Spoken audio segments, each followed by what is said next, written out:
हरे कृष्णा। भगवत गीता की इस वीडियो में हम पढ़ेंगे 14वें अध्याय का 17वां श्लोक 14.17। इस श्लोक में भगवान कह रहे हैं कि जो सतोगुण है इससे वास्तविक ज्ञान उत्पन्न होता है। यानी कि जो सतोगुणी व्यक्ति होगा उसको धीरे धीरे आध्यात्मिक ज्ञान में रुचि उत्पन्न हो सकती है। जो रजोगुणी है वो कहाँ कर पाएगा भक्ति। मैंने पहले भी इस बारे में चर्चा की थी कि जो रजोगुणी व्यक्ति होता है वो बहुत ज़्यादा धन के और स्त्री के पीछे भागता है। यही दो सबसे बड़े अट्रैक्शन होते हैं रजोगुणी व्यक्ति के लिए। उसको शांति से नहीं बैठना, कितना भी धन हो और धन चाहिए। और आम तौर पर कितनी भी सुंदर वाइफ हो, कुछ हो, जो रजोगुणी होते हैं उनका अट्रैक्शन दूसरी स्त्रियों के प्रति बना ही रहता है। तो ऐसे लोगों के लिए भक्ति कर पाना तो फिर मुश्किल हो गया ना।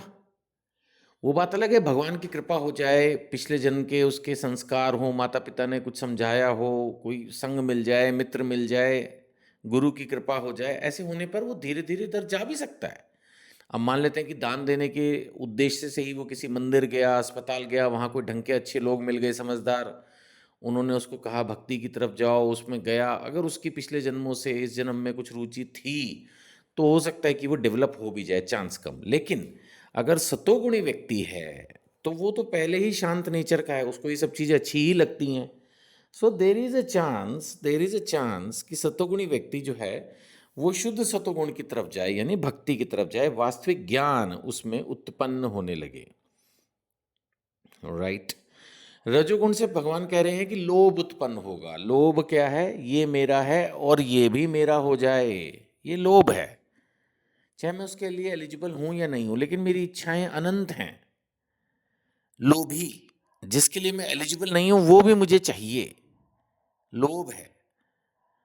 जिसकी मुझे जरूरत नहीं वो भी मुझे चाहिए, ये लोभ है। तो इस तरह की इच्छाएं जो हैं अनियंत्रित, इसको भगवान ने एक आध जगह कहा भी है, अनियंत्रित इच्छाएं, ये रजोगुणी व्यक्ति का लक्षण है। और तमोगुण से क्या होगा? अज्ञान, प्रमाद और मोह। ये तो भगवान बार बार कह रहे हैं कि जो तमोगुणी व्यक्ति है ना। मैं उसको सिंपल कर देता हूँ। पहली बात, मैंने पहले भी कई बार कहा, तमोगुणी व्यक्ति कौन है? नॉनवेज खा रहा है। तमोगुणी व्यक्ति कौन है? सिगरेट पी रहा है। तमोगुणी व्यक्ति कौन है? जो आपका ये स्पा सेंटर्स वगैरह में आप समझ रहे हो जा रहा है। और तमोगुणी व्यक्ति कौन है? जो जुआ खेल रहा है ना, ड्रिंक कर रहा है। ये जितने भी ये बुरी आदतें वाले लोग हैं, ये तो मोटा मोटा हो ही गए सारे तमोगुणी, है ना। तो ये सब गड़बड़ है ना। सो तमोगुणी व्यक्ति जो होंगे इनको क्या होगा फिर? अज्ञान, प्रमाद और मोह। प्रमाद इज लाइक पागलपन टाइप। मैंने पहले भी कहा, जो तमोगुणी व्यक्ति होता है वो खुद को सही समझता है। वो तो हर पागल भी अपने आप को सही ही समझता है, लेकिन वो सही होता नहीं है। जो समझदार होते हैं वो देखते हैं उसको और को समझ में आता है कि ये पागल है। अब इस दुनिया में इस तरह के तमोगुणी हैं 100 में से 85-90। अब 10 लोग देख रहे हैं कि ये तमोगुणी है, गलत है, लेकिन वो 10 अब चुप ही रहते हैं अपना, क्योंकि उनको पता है कि कुछ बोला तो बेटा हो जाएगी महाभारत। 90 लोग मिलकर उसकी खोपड़ी पे सवार हो जाएंगे। तो इसलिए बाकी 10 भी अब चुप रहते हैं, और उन 10 में से भी कुछ उन 90 की तरफ अट्रैक्ट रहते हैं। उनको लगता है यार कहीं हम गलत तो नहीं कर रहे, कहीं यही ज़िंदगी सही तो नहीं है अपना, रात को 12 बजे तक क्लबों में नाचो, गाओ, दारू पियो, नॉनवेज खाओ। कहीं यही जीवन तो असली जीवन नहीं है। कहीं ऐसा तो नहीं है कि भगवान का धाम, भगवान सब कल्पना हो। वो बाकी के 10 भी कई बार हिलते हैं, वो नहीं हिलते जिनमें दृढ़ता है। भगवान ने पहले कहा दृढ़ता, स्थिरता जिनमें है वो नहीं हिलेंगे। जिन्होंने ठीक से भगवत गीता पढ़ी है, भक्तों का संग कर रहे हैं, हरि नाम कर रहे हैं, वो नहीं हिलेंगे, कुछ भी नहीं हिलेंगे, उनका कुछ नहीं बिगड़ेगा। लेकिन बाकी लोग, ये तमीगुणी लोग अपनी तरफ बाकियों को भी अट्रैक्ट करते जा रहे हैं और ये संख्या बढ़ती जा रही है ना। कोरोना वायरस की तरह ये भी प्रॉब्लम जो है ना बढ़ती ही जा रही है। बट जैसे उसका इलाज हुआ, इस समस्या का भी इलाज भगवान एक दिन जरूर करेंगे। चलिए अगले श्लोक में बढ़ते हैं। अब है 14वें अध्याय का 18वां श्लोक। इसमें भगवान बता रहे हैं, बहुत अच्छी बात बता रहे हैं।